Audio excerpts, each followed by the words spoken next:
I'd like to start with a couple of corrections and a clarification to yesterday's episode, the Top Gun episode. My call to action remains to Paramount and Tom Cruise to please release Top Gun Maverick as soon as possible for the morale of the nation. But I didn't make it clear in my history of Top Gun, the real Navy command. I was trying to contrast the F-4 from the F-14, and I was talking about how the F-4 had reliability issues with the first generation Sidewinder and Sparrow missiles and didn't have a gun. And as I was explaining the missiles that the F-14 had, I did not make it clear that the F-14 did have a gun. And the fact it did have a gun made that a training issue, which Top Gun was involved in terms of tactics and training techniques. And so I wanted to clear that up. The other thing is I made a mistake as I was talking about Strike U and Fallon and the commands there. And I called Strike U NOC. NOC is actually at NAS Patuxent River. It's the Naval Air Warfare Center. It's a procurement and engineering command. And what I meant to say was NSOC, which is the Navy Strike and Air Warfare Center, which was the first official acronym for Strike U, which, as I mentioned, absorbed Top Gun as Top Gun moved from Miramar to Fallon. So I just wanted to clear that up, all right? Okay, let's talk about the Pentagon, because social media is lit up right now with concerns about what the Trump cronies are doing in the Pentagon. Now, I wrote an article in the Bulwark that we talked about a few episodes ago as we were discussing the precipitous pullout from Afghanistan, which seems to be the main marching order that Trump gave the acting Secretary of Defense, Christopher Miller, and the guy who replaced Secretary Esper early last month. And in that article, my takeaway was this is much ado about nothing. Nothing happens quickly in the Pentagon necessarily. There's a lot of infrastructure. There's a lot of moving parts to the pullout of the balance of forces in Afghanistan. And so I don't think we need to worry about that particular element. My prediction is little to nothing will happen with respect to the pullout between now and Inauguration Day. So yesterday, Trump did a shakeup on the Defense Business Board. He summarily fired a bunch of folks and then put in a bunch of Trump supporters, Trump cronies, including two names that we all know by now, one particularly, Corey Lewandowski, and another political activist, very pro-Trump, David Bossie. So folks in hashtag Mill Twitter and hashtag NatSec Twitter are fired up this morning. And they're concerned that the damage that Trump acolytes can do could be permanent or hard to reverse in short order. So let's talk about the Pentagon just a little bit.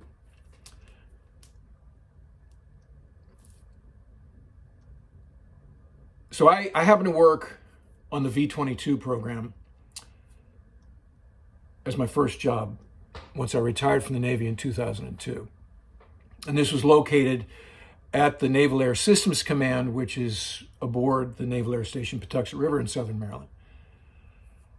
And so I worked there for 3 years.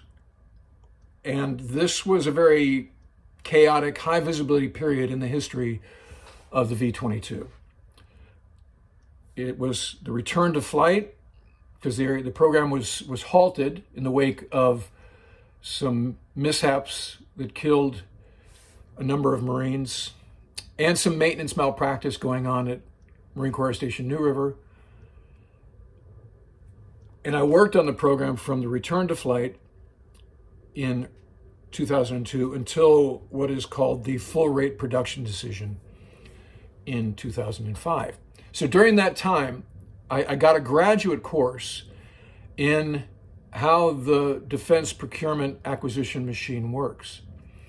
So let's talk about the V-22 a little bit.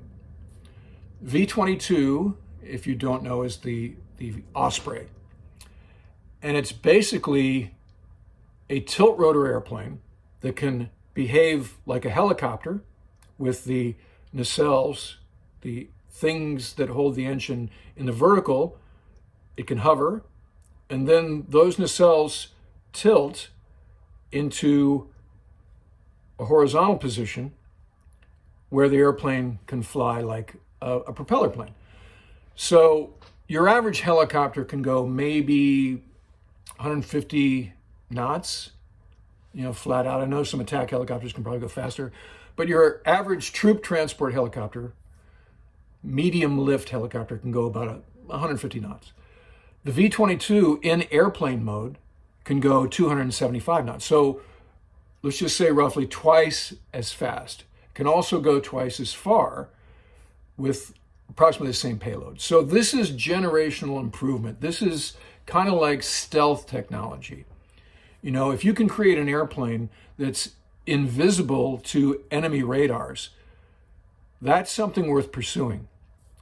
That'll get funding, that'll get attention, that'll merit the effort.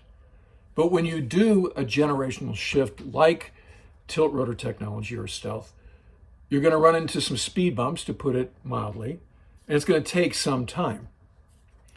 So in the case of the V-22, an airplane that was first developed in about 1984-85 timeframe didn't reach initial operational capability until 2005. And this is a similar time frame to how long it's taking the Joint Strike Fighter, the F-35, to reach the fleet.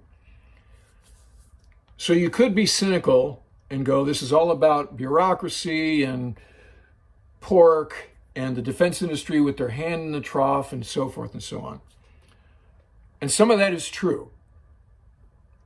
But at the same time, because I worked at the V-22 program, I saw in some cases why it takes so long for a generational shift, a generational improvement in capability to go from RFP, request for proposals in Pentagon parlance, to IOC, initial operational capability. Okay, things are discovered. Like in the case of the Joint Strike Fighter, the first time they tried to land it on the aircraft carrier, the airplane wouldn't stop. The hook would not engage the wire. It kept bouncing off the flight deck when it hit. And so your most modern airplane was unable to do the most basic carrier aviation function, which is stop. So they went back to the drawing board, they made the snubber pressure more, they made the hook a different shape, boom, fixed it, right? But that took some months. And there was cost involved in doing that. Same with the V-22. So the other thing about the V-22 is the first generation of that airplane in terms of the developmental test and operational test was a poster child for doing it wrong. And the Marines wanted it too badly, right? And it's the old saying, if you want something badly, you'll get it badly. And that's what happened. So they didn't do enough developmental tests before they handed over to the operational test guys. And the operational test guys started getting ahead of what the airplane's capabilities were, to put it mildly. Basically, they were exceeding the appropriate descent rate during the landing phase. And then particularly there was a high visibility mishap in Marana where two V-22s were landing, doing an exercise that they shouldn't have been doing to impress the Marine Air Weapons Training School folks about the capability of the airplane, which is, that's understandable and you want to be proud of an airplane, but operational test got way ahead of developmental test. So long story short, V-22 is coming downhill twice the limited rate of descent. And they got into what's called vortex ring state, airplane in the front, stalled, crashed, killed 19 Marines. The air crew and the guys who were in the back, the infantry guys in the back. The airplane in the back saw that happen and was able to arrest the rate of descent enough to save everybody aboard, and the airplane was totally destroyed. Okay, so at that point, well, actually, that wasn't the end of it. Then there was another mishap where the pilot's understanding of the system was incomplete. He induced an error that wound up having the airplane crash in the swamps of North Carolina. And then that, combined with some maintenance malpractice at the squadron level, Department of Defense said, okay, this airplane is shut down until further notice. Okay, so 2-year timeout. Boom, they come back. They've rebuilt the program office. They've rebuilt the test team. They're going to do it right. So basically from fall of 2002 until fall of 2005, they did it right. And I got to see that. And this was Marines, Air Force Special Operations Command guy, AFSOC guys.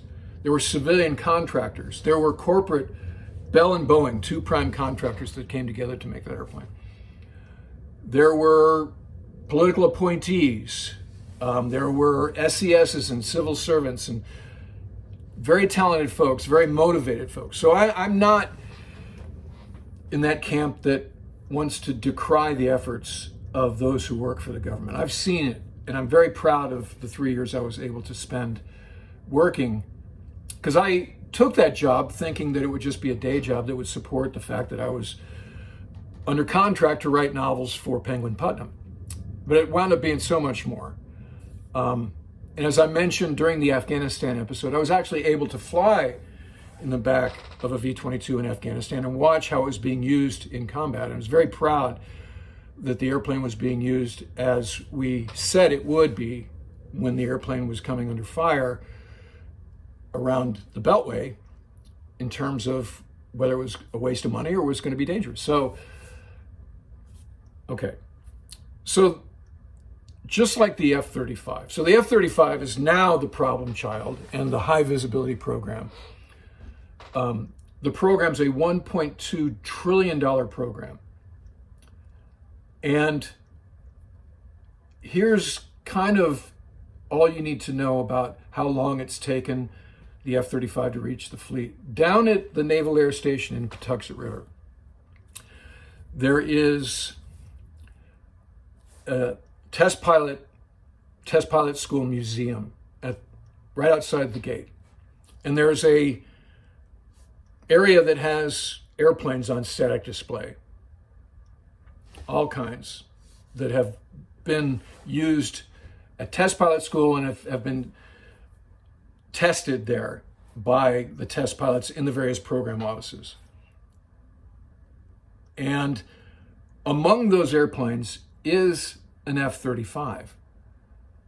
So this airplane that is just now reaching initial operational capability is a museum piece at the Test Pilot Museum. There's something about that that's, I don't know, ironic, concerning. So, but what I know about the process is at the end of all of this, you're going to get a generational improvement in capability. And if you ever talk to an F-35 pilot, or you talk to an F-35 maintainer, or you talk to a strike group commander that's going to have F-35s at his or her disposal, they are super psyched. They don't want to go back. That's true on the Air Force side, that's true on the Marine Corps side, and that's true on the Navy side. So I tend not to be cynical about these things.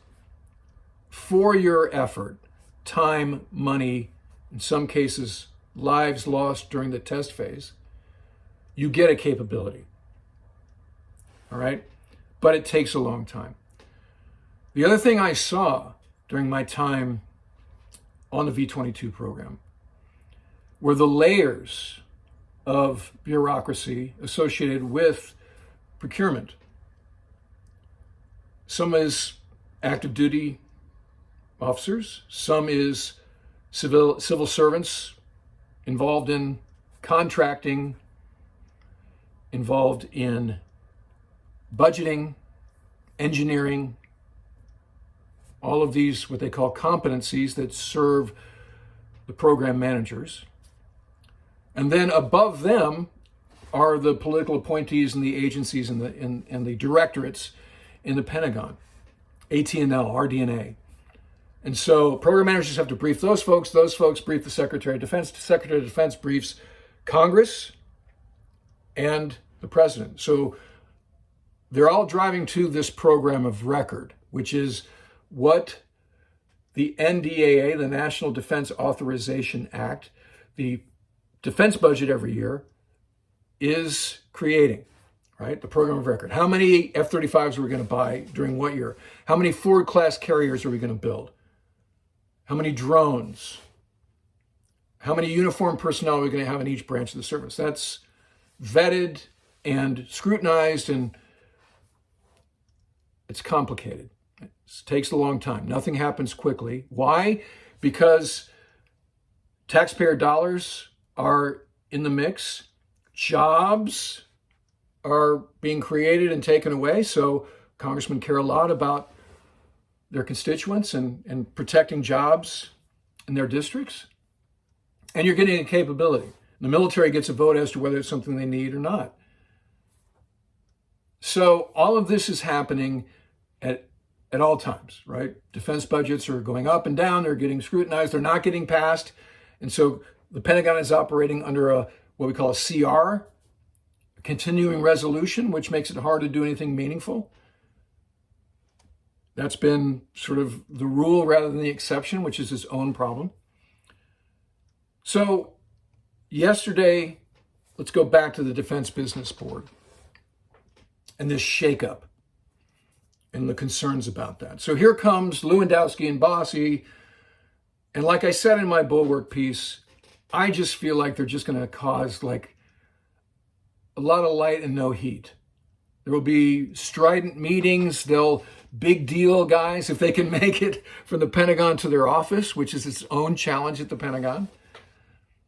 They'll just be disruptive in sort of these surface kind of ways. I don't think there's going to be any permanent damage. And the reason I say that is because nothing happens quickly. Further, there are people who are professionals at outlasting the military personnel who are there for maybe 2 or 3 years at the most. They can certainly outlast these obnoxious Trump acolytes who are going to be there for between now and inauguration. Right. So the other thing let's talk about that time frame. How many days do we have really between now and inauguration? So if you look at working days, starting today, actually today's not a working day, today's Saturday. Starting Monday, you have 30 days until inauguration. 30 working days. Now, what do we know about this time of year, the holidays? Well, what I know, and this isn't just a Pentagon thing, this is probably true at corporations nationwide. Basically, government shuts down more or less from December 18th until January 2nd. So let's be conservative and just say that takes out 10 of the 30 days we're talking about. So basically, Lewandowski and Bossie have 20 days to try to make something happen. I'm suggesting that's not enough time to do anything. Now, the one thing that they're doing that could cause a chain reaction once the Biden administration gets in place is they're preventing the Biden transition team from getting briefs from the military intelligence agencies like DIA. That's a problem. And we look back in history to the months after the Clinton to Bush transition, which was delayed for some technical reasons. But history shows that some of our taking the eye off the ball of Al-Qaeda was a function of a tightened timeline for the transition. So that matters. That's something we got to keep our eye on. But otherwise, as I said earlier, this is a lot of light, no heat. Just more Trump kind of chaos. So remain calm. All is well. All right. Look forward to talking to you again soon. If you like this, click like, whatever side that's on. Please subscribe to my channel and please share it. Appreciate your support.